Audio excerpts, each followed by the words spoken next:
오늘 말씀 에스겔서 16장 6절 한 절이기 때문에 같이 크게 합독하시겠습니다. 시작. 내가 내 곁으로 지나갈 때에 내가 피투성이가 되어 발짓하는 것을 보고 내게 이르기를 너는 피투성이라도 살아있으라. 다시 이르기를 너는 피투성이라도 살아있으라 하고. 아멘. 오늘 에스겔서를 보면 에스겔은 선지자입니다. 이스라엘 민족이 계속 죄를 짓죠. 선지서의 그 특징은 하나님이 계속 심판하시죠. 죄를 짓고 있으니까.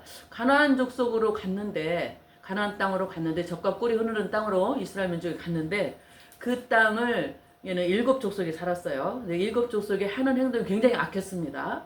그 왕들이 자기의 평안을 위해서 바다들을 불가운데를 지나가는 우상 숭배도 하고, 인신제사가 우상 숭배하는 가운데도 나오기도 하고, 자기 권력을 위해서, 그리고 자기 평안을 위해서 육체적으로 너무 이제 편안해져서 짐승하고도 이상한 행동도 하고 이렇게까지. 그래서 이제 그 땅을, 젖과 꿀이 흐르는 땅을 그들에게부터 이제 뺏어서 하나님한테, 이스라엘 민족한테 주기 위해서 그 땅을 점령하라고 했는데, 거기 땅에 가서 똑같은 생활을 하게 되죠. 점령해서 하나님의 바라보는 그런 그 정체성을 잊어버리고, 하나님의 거룩한 백성인 것을 잊어버리고, 거기에 있는 사람들하고 똑같은 죄를 지을 때 선지자를 통해서 하나님이 계속 경고를 하시고 심판하시고, 근데 심판에서도 잘못했지 하고서 책망하는 것에서 끝나지 않고 이거를 이제 회개하게 하고 다시 유턴해서 하나님께로 돌아오게 하고, 그리고 부활의 능력을 하나님이 또 축복을 주시고, 이게 계속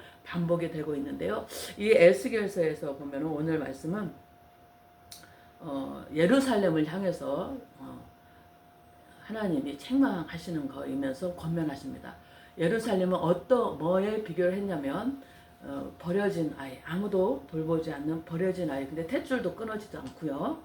그 피투성에 있으면서 발버둥 치는 그런 상황을 표현한 얘긴데요. 그때 그 어린아이가 혼자 일어날 수 없고 돌봄을 받아야 하는데 돌봐줄 사람도 없고, 그런 상태에 하나님이 먼저 찾아가시죠.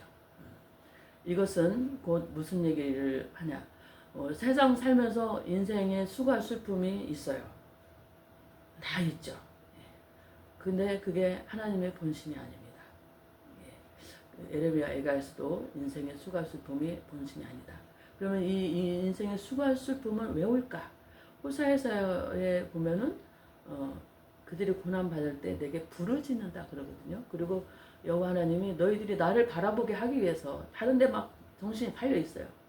젖과 꿀이 흐르는 땅에서 그 이방인들하고 내가 어떤 존재인지 정체성도 잊어버리고 그들이 하는 행위를 본받으면서 막 살을 때, 하나님의 방법도 아니고 원하는 방법도 아니고, 하나님이 한 번도 자녀 마다들을 불에 태워서 인신제사를 원한 적이 한 번도 없어요. 근데 어디서 나왔냐? 이방인들한테 나왔거든요. 그런 것까지 이제 막 봄을 받으면서 자기의 안일함을 추구하는 그런 걸 하면서 완전히 자기 정체성을 잊어버리고 만신창이가 되죠. 근데 이제 이 환경이라는 것이요, 인생에 모두 다 환경이 옵니다. 그런데 환경이 내가 욕심 때문에 만들어지는 환경이 있고요, 그죠? 예. 그리고 욕심 때문에 유혹받아서, 그리고 하나님이 당신을 사랑하는지 안 하는지 시험을 하기 위해서 오는 시험이 있습니다. 우리는 잘 그거를 보셔야 합니다. 근데 하나님은 어디까지 우리를 지켜보시냐면은, 난 아무것도 할 수 없어. 정말 만신창이 피투성이가 돼서 아무것도 할 수 없는 그런 나가 떨어진 상태. 그 상태까지 하나님이 한번 보십니다.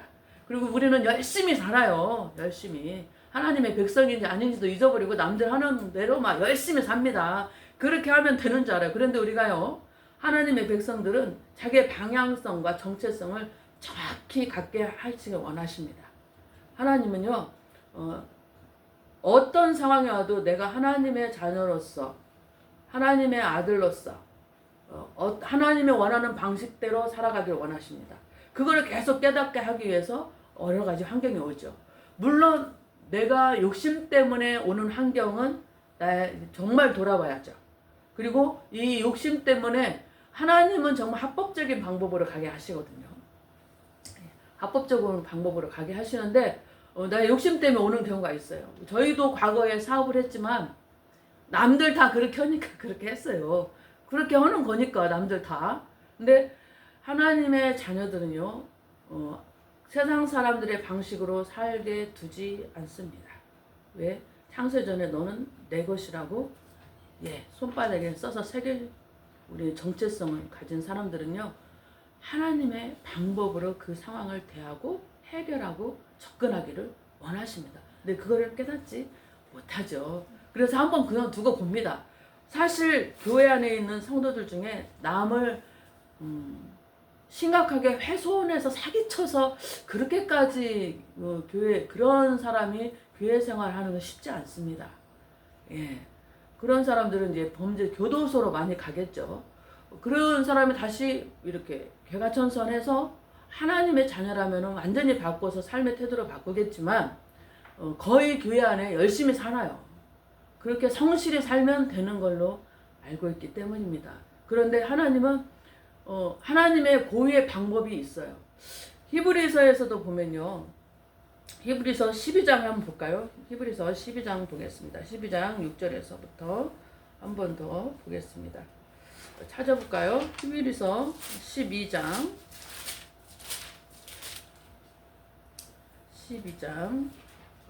6절에서 11절까지 보겠습니다. 히브리서 12장 찾으셨어요? 같이 합독하겠습니다. 주께서 그 사랑하신 자를 징계하시고 그가 받아들이시는 아들마다 채찍질 하심이라 하였으니 너희가 참음은 징계를 받기 위함이라. 하나님이 아들과 같이 너희를 대우하시나니 어찌 아버지가 징계하지 않는 아들이 있으리요. 징계는 다 받는 것이거늘 너희에게 없으면 사생자의 친아들이 아니니라. 또 우리 육신의 아버지가 우리를 징계하여도 공경하였거든. 하물며 모든 영의 아버지께 더욱 복종하며 살려하지 않겠느냐. 그들은 잠시 자기의 뜻대로 우리를 징계하였거니와 오직 하나님은 우리의 유익을 위하여 그의 거룩하심에 참여하게 하시느니라. 무릇 징계가 당시에는 즐거워 보이지 않고 슬퍼 보이나 후에 그로 말미암아 연단받은 자들은 의와 평강의 열매를 맺느니라. 아멘. 아멘. 11절까지입니다. 여기서 징계가 없으면 뭐라고요? 사생자라고 하였습니다. 우리가 자녀를 키우고 있는데요. 입양해서 데리고 온 자녀들은 혼내지를 못한다고 하시더라고요. 이게 잘못됐는데도 말을 못해. 그래서 잠언에서도 아들아 아버지의 징계를 경히 여기지 마라 그런 말이 있고요. 매를 대라 죽지 아니한다. 그럼 두들겨 패라는 얘기는 아닙니다. 저도 어리석어서 우리 아이가 어렸을 때 발바닥을 많이 때렸어요. 근데 이제 너무 어렸을 때라 얘가 기억을 못 하더라고요. 다행히도. 그래서 내가 잘못됐구나 그렇게 했는데 자녀라면은 조금 그런 그 징계가 반드시 있는 건데 여기 히브리서에서 보면 주께서 사랑하시는 자를 징계하신다. 이 징계의 원어의 뜻이 뭐냐? 원어의 뜻이 하나님 자녀답게 바르게 훈련해서 교정한다. 그런 의미입니다. 그냥 살 수 있어요. 그냥 살 수 있어요. 그리고 세상에서 살았던 방식 그렇게 교도소에 갈 만한 일이 우리는 여기 교회에 계신 분들은 그렇게 하지 않잖아요. 그래도 마음에 아무런 불편이 없었습니다. 그런데 하나님 편에서는 하나님이 원하는 방식이 아니었다는 거예요. 그래서 여기서는 긴 징계가 언어가 말한 것처럼 하나님이 원하시는 과정대로 훈련시키다, 교정하다. 그런 말은 뭐냐? 우리는 하나님의 참 자녀이다 라는 겁니다. 세상 사람들이 섞여 살죠. 어떤 사람은 환경이 없어요. 그들하고 똑같이 살아요. 올라가지도 않고 드러나지도 않고 넘어 내려가지도 않고 문제될 게 없습니다. 그리고 그들은 그냥 놔둬요. 선택받지 않은 사람들은 그냥 놔둡니다. 그러나 하나님은 반드시 자기 자녀들에게 하나님께서 징계를 하신다고 하는데 이 징계 참 의미가 하나님의 자녀답게 살아가는 훈련 과정이다. 하나님의 자녀답게 살도록 교정한다. 이렇게 하시는 목적이 뭐냐? 예? 그의 거룩하심에 참여하게 해요. 거룩하심은 뭐냐? 거룩하심은요, 하나님인 것과 아닌 것을 구별해서 구별되다라는 의미입니다. 그래서 이 하나님의 방법이 아닌 것과 하나님의 방법을 구별해서 하나님의 방법을 선택하여 하나님의 자녀답게 살아가면 결국 히브리서 12장 11절 우리가 금방 읽었지만 어떤 열매가 보이냐? 의와 평강의 열매가 있다고 하였습니다. 예. 여러분은 의로울 의자를 제가 언젠가도 말씀드렸지만 한자로 보면요. 어린 양자가 이렇게 있어요. 어린 양이 있죠? 어린 양이 있죠? 이게 나아입니다. 나아가 합쳐 이게 의로울 의자예요. 마이클 샌던 하버드 대학의 마이클 샌던의 의가 무엇인가 이런 거 이제 강의도 교육방송에서 많이 해서 저도 이렇게 봤는데 굉장히 철학적인 얘기인 것 같아요. 사람의 생각은 다 달라요.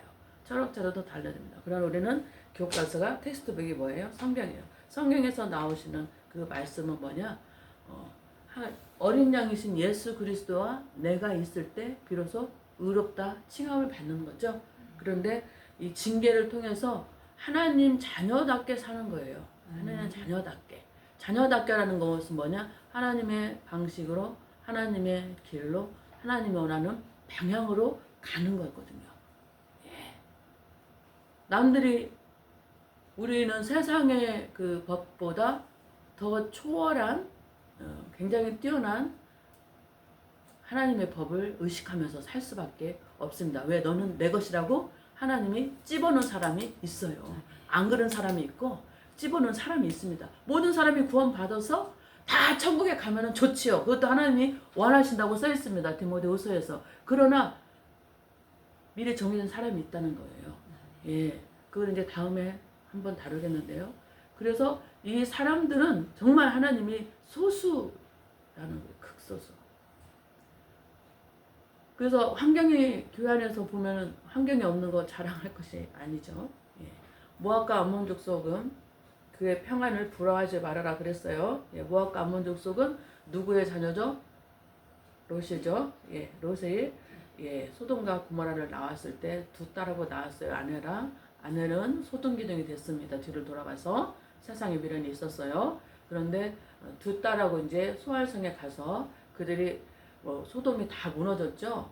소돔과 고모라가. 그래도 이제 정신 차려 보니 첫째 딸과 둘째 딸이 이 세상의 모든 남자가 이제 다 그때는 차도 없으니까 거기가 전부일 거라고 생각했을 것 같아요. 아버지하고도 우리밖에 없네. 자손을 번식을 해야 하니까 아버지를 술을 취하게 하죠. 그래서 첫날은 큰 딸이, 다음 날은 작은 딸이 취해서 생명을 번식했습니다. 이 번식이 합당한 겁니까? 아버지의 하체를 취했기 때문에 하나님이 가증스럽게 여기는 방식으로. 근데 이들은요, 하나님 그냥 편안하게 놔두라고 했습니다. 예, 이게 중요합니다. 어떠한 방식으로든 자기 유익을 위해서 교묘하게, 교활하게 삶을 살아가는 사람이 있습니다. 크리스찬도. 남들이 법의 선으로는 넘지 않으면서 그러나 하나님은 아시죠. 하나님의 방법이 아닌 것들을 위해서 이렇게 자기가 삶을 안락하게 하기 위해서 가죠. 그거를 하나님이 부러워하지 말아라. 그들은 찌기가 가득한 술병에 찌기가 가득해서 흔들지 않고 다른 병으로 옮기지 않는다더라고 똑같다. 그들의 평안을 구하지 말아라 그랬어요. 그들의 끝이 좋지 않다는 거죠. 예, 우리는 하나님이 원하는 걸로 가는 겁니다. 끝을 향해서 가야 합니다. 우리 전체적으로 바라보셔야 돼요. 내가 왜 이렇게 나 혼자 이렇게 힘든 상황이 있을까요? 내가 하나님의 참 자녀이기 때문에 하나님이 You turn 그 길 네 길 아니야. 내가 원하는 길이 아니야. 세상 사람들이 원하는 길이야. You turn. 그래서 하나님의 길로 가는 거예요. 예. 결국 우리한테 맺혀지는 것은 거룩. 하나님이 좋아하는 거. 예. 그러니까 하나님이 싫어하는 거를 나도 싫어. 그래서 어떤 사람은 말하지 않아요. 그게 굉장히 잘못된 외식입니다. 예. 아는 거에 대해서는 돌아서야죠. 계시록에서도 내 거룩한 자들아 그 부정한 것에 참여하지 말고 거기서 나와라 그렇게 나와 있습니다. 그래서 결국은 우리한테는 의와 평강의 열매가 맺죠. 예. 우리 갈라디아서에 9가지 열매가 있지 않습니까? 의와 사랑과 평화가, 온유와 충성과 자비와 절제와 뭐죠? 이렇게 9가지 열매가 있습니다. 그런 열매가.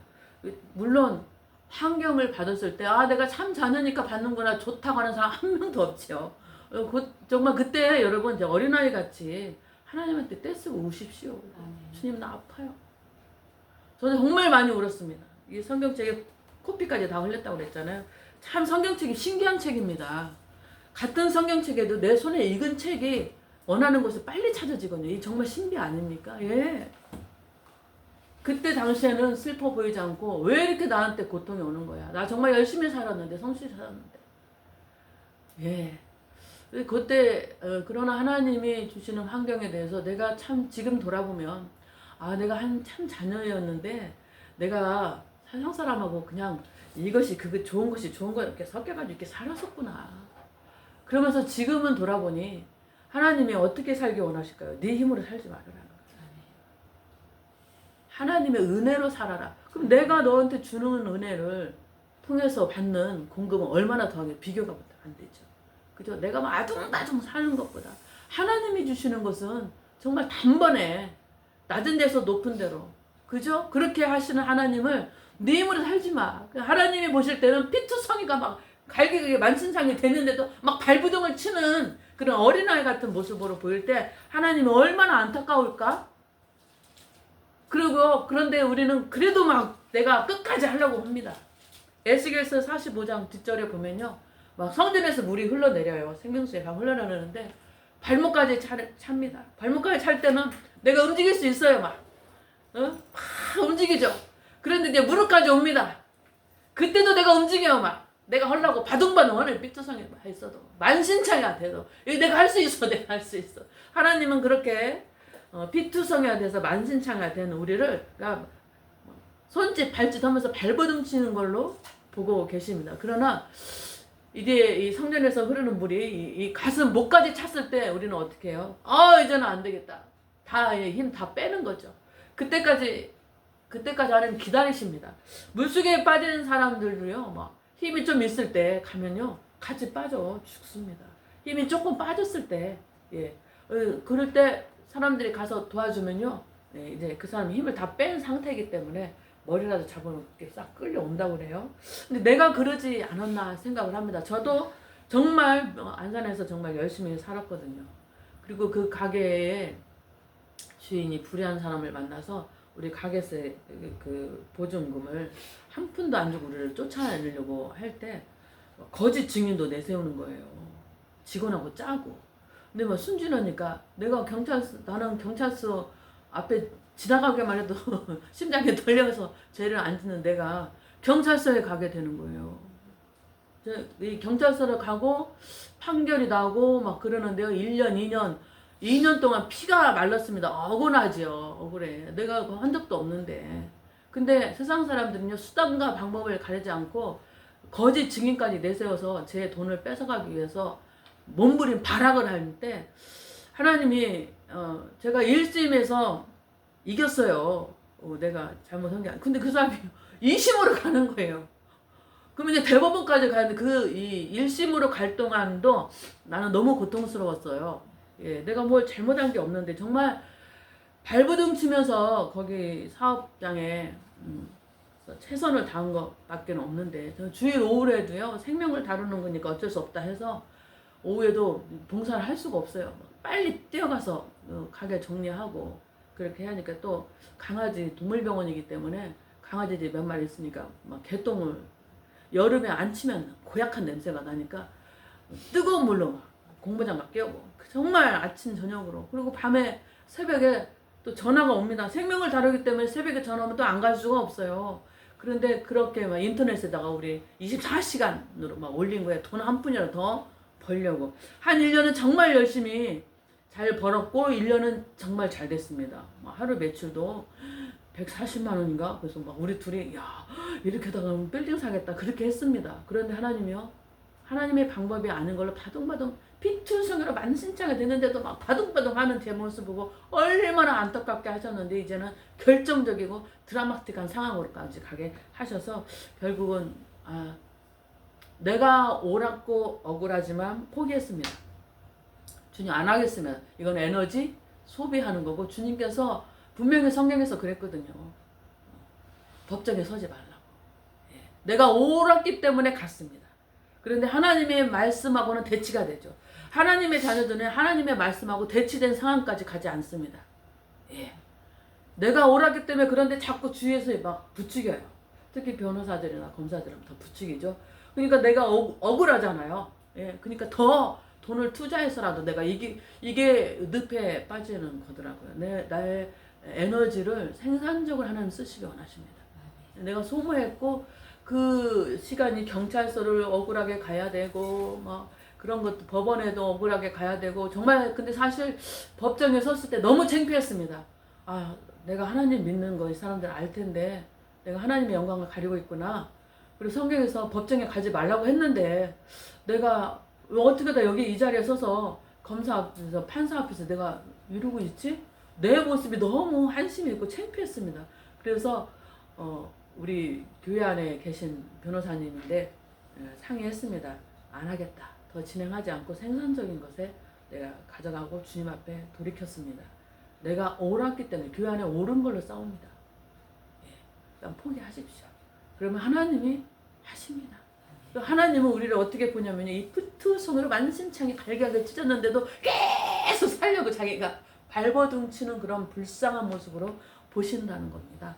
정말 너무 감사하지 않습니까? 근데 하나님은 그런다 할지라도 피투성이라도 생명을 포기하지 말고 살아 남아라 2번이나 얘기하시죠. 강력하게 사는 쪽으로 가시기 바랍니다. 사는 쪽으로 선택하시기 바랍니다. 그러면 하나님이 하십니다. 반드시 우리가요 사망으로 가죠. 우리는 죄밖에 없으니까 해결하게 하십니다. 회개는 내가 큰 잘못이 아니라 하나님의 방법 아닌 다른 것으로 간 거에 대한 회개입니다. 그래서 여기서 유턴을 하게 하셔서 이제 부활의 능력을 경험하게 하십니다. 마귀는 악한 자는요 인간을 하나님이 존귀하게 만들어서 생육하고 번식하고 땅에 충만해서 땅을 다스려서 하나님을 대표하기를 원해서 하나님 우리를 만드셨는데요. 마귀는 우리를 처절하게 무너뜨리고요. 비천하게 만들고요. 아주 나락으로 떨어뜨리고 아무것도 아닌 존재로 우리를 파괴시키려고 합니다. 그런데 마귀가 놓치는 게 있습니다. 마귀의 끝은 사망입니다. 그러나 우리가 회개하면 부활의 능력, 예수님이 가신 부활의 능력을 경험한다는 것이 마귀가 모르는 악한 자들이 모르는 속임. 저는 이런 건 모를 겁니다. 이 세계는 감히 갈 수가 없습니다. 예수 그리스도의 생명을 가진 우리만이 경험할 수 있습니다. 여러분 교회 안에 있지만 사망이 뭔지도 모르고 있는 사람들, 죄 속에서 같이 누워서 헤매고 있는 사람들이 많아요. 감각이 없습니다. 근데 우리는 조금만 있어도 하나님 감각을 주셨다는 거, 내가 이게 죄구나 라고 안다는 것 자체가 하나님의 은혜입니다. 그 자체가. 왜? 죄라고 인식을 해야지 내가 돌아올 수 있고 회개할 수 있거든요. 죄가 느낌이 없어. 문둥병이 왜 무서운지 아세요? 아픔인지 이 감각이 없다는 거예요. 아픈 데에 대해서. 꼬집어도 쌀이 썩어서 지금 죽어가고 있는데 몰라요. 교회 안에 문둥병 환자들이 너무 많지 않습니까? 양심이 화해 맞아서 세상 사람들하고 똑같이 아무 느낌이 없어요. 왜 그게 문제야? 아무 문제 없는데? 문둥병에 걸려고 있다고 생각하시면 됩니다. 지난번에도 우리 목사님이 그 얘기 하셨잖아요. 널 감각이 없어요. 감각이. 나에게 감각이 있다. 나는 왜 그러지? 내가 문제가 있나? 내가 생명이 살아있기 때문에 그렇습니다. 감사하게 여기셔야 합니다. 아무 감각이 없는 것은요 문둥병이라니까요. 그때 우리 하나님은 찾아오십니다. 많은 사람들이 교회 안에서 한 자리 하려고 여러분 교회 왜 오십니까? 말씀을 향해서 가십시오. 말씀이 보이지 않는 우리 삶의 지도이십니다. 우리의 표대이십니다. 근데 교회에 오는 사람들의 목적과 동기를 잘 보시면 심지어 목사님도 교회에 와서 비즈니스예요. 교회를 막 건물을 지어서 팔고 이단한테 팔고 또 팔고 차라리 부동산 업자를 하십시오. 교회 와서 막 돈을 펑펑 왜 이렇게 돈을 경건을 이익의 재료로 삼으시면 안 돼요. 내가 성경 가르친 거 주님의 은혜로 알았으면 됐지. 왜 이걸 갖고 돈으로 바꾸려고 하십니까? 무섭지 않으셔요? 이건 우리는 거저 받았잖아요. 네. 예, 거저 줘야죠. 맡은 자에게 충성밖에 없습니다. 참 두렵습니다.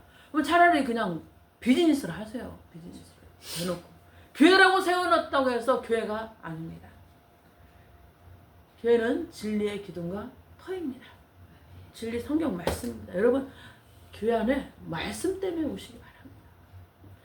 말씀으로 조성된 성도들이 확장된 게 교회입니다. 하나님이 거기를 역사하시는 거지.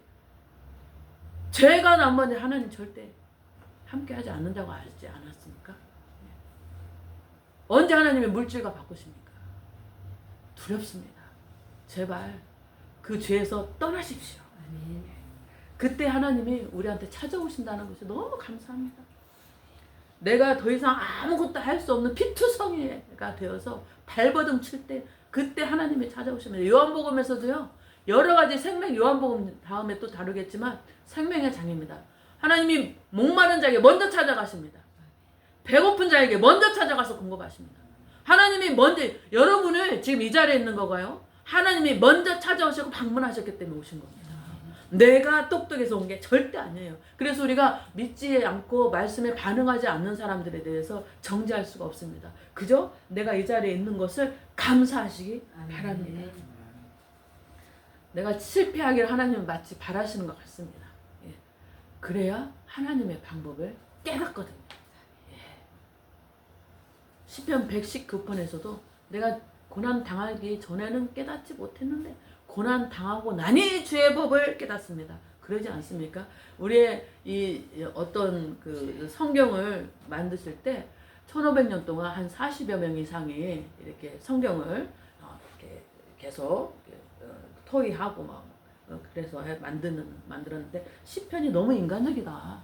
시편 빼자 그런 말도 있었다고 그래요. 근데 저는 시편 보면서 어머 나하고 똑같네. 아유 주님 나는 너무나 나의 마음을 공감을 해주는 시편이 있어서 모든 인간은 다 똑같구나. 여기 이 선진도 나처럼 이렇게 고통을 당했고 이런 말을 할 수 있었구나. 나도 그런데 너무 위로가 됩니다. 시편이.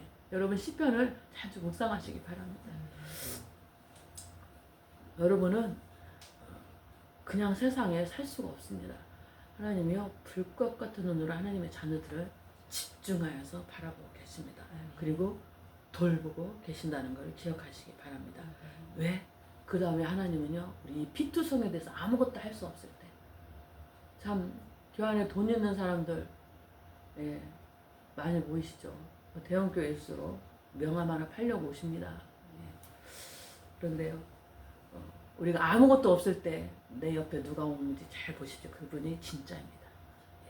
예. 내가 아무것도 없을 때 나에게 내가 내세울 거 없을 때 나와 함께하는 사람 그 진짜예요. 그 사람과 가까이 지내시기 바랍니다. 예. 하나님도 우리가 아무것도 할 수 없을 때까지 기다렸다가 그때 찾아오십니다. 피투성이가 돼서 만신창이 됐을 때 피투성이라도 살아라 살아라 2번이나 강력하게 하시는 이유는 뭐냐? 부활의 능력을 경험하라. 새로운 생명 뭐라 내가 새 일을 행한다고 하셨습니다. 예. 겉사람만 하는 것이 아닙니다. 속사람을 능력으로 강건케 하시고 부활의 능력을 경험하기 위해서 하나님이 이제 네 입으로 해봤는데 안 됐잖아. 내가 할게. 이제 애쓰지 말아라. 애쓰지 말아라. 그냥 주님 편에 그냥 피투성의 얘기가 탯줄도 끊지도 않고 씻지도 않고 그냥 바둥바둥 하는 그 모습으로 보신다는 거예요. 우리를 계속 지켜보. 여러분 애쓰지 마십시오.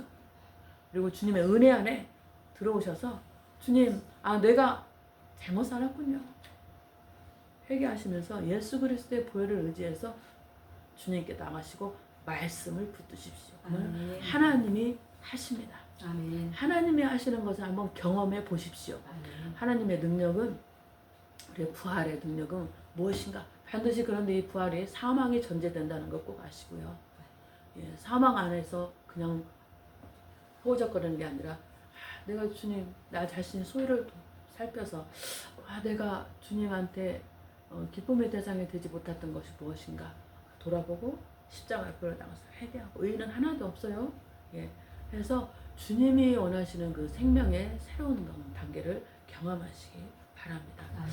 이 우리의 사랑은, 이 구원은요, 사실은 나로부터 시작된 게 아니죠. 예. 내가 여기 있는 것도 하나님으로부터 창세 전에 너는 내 것이라고 새겨 있는 자들을 대상으로 하는 작업은 하나님으로부터 시작이 됐다는 걸 기억하시기 바랍니다. 우리를 마치 이거와 같습니다. 애벌레였었어요. 우리가 징그럽고 땅에 기어다니고, 이게 우리는 창세기에서 보면 우리는 뱀에 중독이 되지 않습니까? 그리고 이 뱀한테 하나님이 저주를 주시죠. 너는 흙을 먹고 산다고 그랬어요. 우리는 뭘로 만들어졌어요? 예, 그래서 우리가 육신 안에 이렇게 살고 있잖아요. 그러면 우리 마귀의 먹잇감입니다. 그렇게 이 분별되지 않고 그냥 흙 속에서 하나님인 것과 아닌 것과 구별되지 않고 세상 사람하고 똑같이 살 때 애벌레 같은 존재죠. 예, 그런데 이 애벌레가 어느 날 하나님이 작업하시고 새 생명을 부활시키기 위해서 누에고치 안으로 들어가게 하십니다.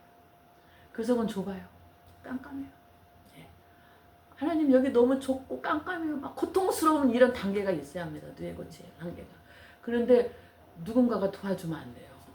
이거는 내가 하나님의 자녀로서 성숙돼가는 과정이고, 하나님이 당신의 상황으로, 당신의 자녀로서의 상황으로 교정하는 단계인데, 아이고 막 누에고치가 이 안에서 나오려고 할 때 내가 막 칼로 막 아이고 안쓰러워라, 칼로 좀 해서 좀 열어줄까?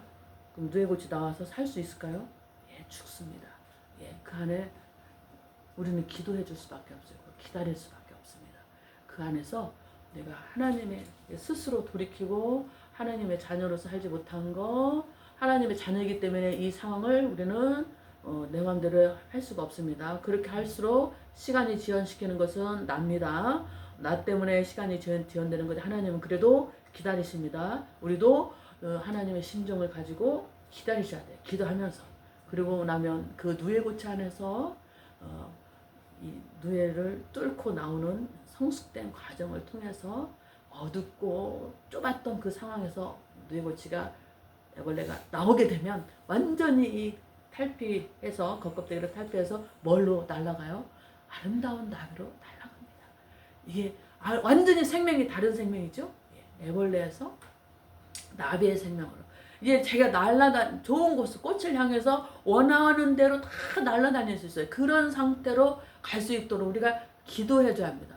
누에고치 안에서 고통당하고 좁은 곳, 좁다고 어두컴컴하다고 그런 상황이 반드시 와야, 겪어야 우리가 새로운 생명, 부활의 생명을 경험할 수 있거든요.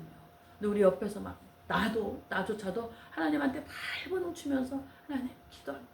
우리가 막 피투성에 채해서 발버둥 치는 게 아니라, 또 뭔가를 하려고 시도하는 것이 아니라 기도하십시오. 그리고 기도와 금식 외에는 이런 유가 나갈 수 없다고 예수님께서 말씀하셨기 때문에 못하면 하루 한 끼 금식이라도 하시고, 그러면서 작정해서 하십시오. 그리고 하나님께 철저히 회개하셔서 새로운 성공을 자유롭게 날아가는 아름다운 나비의 부활의 능력을 경험하시기를 축복합니다. 아멘. 그렇게 되시기를 바랍니다. 아멘. 그래서 이것은 내가 왜 그렇게 하는 거라고요? 하나님의 목적이 뭐라고요? 의와 평강의 열매, 거룩한 하나님의 자녀로. 그래서 이제 내가 있는 곳은 생육하고 번성과 충만해서 땅을 다스리는 거예요. 예, 내가 내 힘으로 다스리는 게 아니라 이제 새로운 생명, 완전히 상공을 아름다운 곳 어디든지 내가 꿀을 있는 곳을 날아다니는 그런 아름다운 생명이 돼서 내가 날아다니는 모든 곳에, 예, 하나님의 통치가 이루어져요. 하나님의 통치가, 하나님이 원하는 방법, 내 방법이 아니라 하나님의 통치가 오는 하나님의 방법과 하나님의 길을 예비하는 축복의 통로가 될 줄로 믿습니다. 여러분이 여기서 끝나지 않습니다. 사도행전 16장에서도 너와 내 집이 구원을 얻으리라 했거든요. 너에서 하나님의 한 사람을 구원해서 하나님의 말씀에 알아듣게 하시고 하나님의 통치까지 할 수 있도록 오게 하는 그런 그 축복의 통로가요, 한 사람으로 끝나지 않습니다. 나는 여러분 성도 한 사람 한 사람 뒤에 수만 명이 있을 거를 기대하고요. 아멘. 특히 가족은 기본입니다. 너와 내 집이 구원을 얻으리라. 아멘. 믿으십니까? 아멘. 예, 축복의 통로가 되시기를 바랍니다. 아멘. 주의 이름으로 축복의 통로로서 여러분이 가는 곳곳마다 또 다른 열매를 맺는 통로가 되고 여러분 자체가 축복이 돼서 하나님의 통치까지 이루어질 수 있는 그런 하나님의 사람으로 거룩한 성도로 살아가시기를 예수님의 이름으로 축복합니다. 아멘. 기도하시겠습니다. 살아계신 하나님 아버지, 비투성이라도 살아있으라고 주님 2번이나 강권하셨습니다. 이는 아버지 하나님 이제까지 우리의 힘으로 살았지만 너무나 만신창이 되고 비투성이 됐지만 주님 우리가 했던 것은 아무것도 아닌 것을 알게 하실 줄 믿습니다. 비록 그 당시에 징계가 고통스럽고 슬퍼 보이지만 주님께서는 거룩한 하나님의 생명으로 하나님의 아들로 자녀로 주님께서 이끄신 줄로 믿습니다. 아버지 하나님의 의와 평강의 열매를 맺어서 우리가 다니는 곳곳마다 하나님의 통치가 이루어질 수 있도록 축복하여 주시옵소서. 우리 성도들이 어딜 가든지 아버지 하나님의 역사하시는 축복의 통로로 많은 사람들이 저 안에 하나님이 살아있다라고 말할 수 있는 간증의 대상이 될 수 있도록 도와주시옵소서. 아멘. 주님께서 이끌어 주실 것을 믿고 예수 그리스도의 이름으로 기도드렸습니다. 아멘.